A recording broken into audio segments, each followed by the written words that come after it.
minsan po ay mahirap para sa atin na unahin ng Diyos kaysa sa mga bagay na mahalaga po para sa atin. May it be po tao, bagay, mga alaga po nating hayop, 'di ba? Minsan po inuuna po natin sila, and even yung mga pangarap po natin.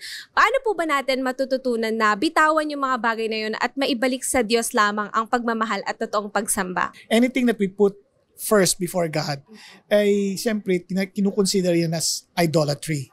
Ganun pa man, anong ibig sabihin ng pag-una? Kasi for example, sa paggising sa umaga, minsan part of you bilang isang master ng hayop, for example, may mga pangailangan niya na kailangan mong harapin.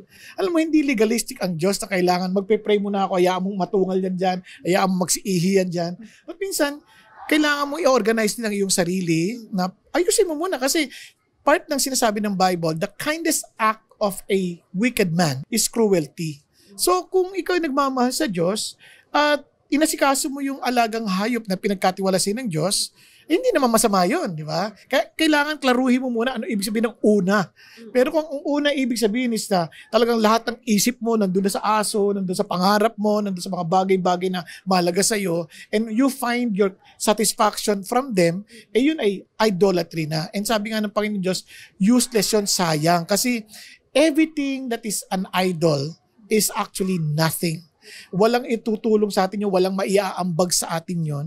Kasi ang tanging meron lang, kumbaga, weight sa buhay natin ay someone who is not created, but someone who created everything in this world. Kaya, let's put God first, as in, let Him be the center of our lives.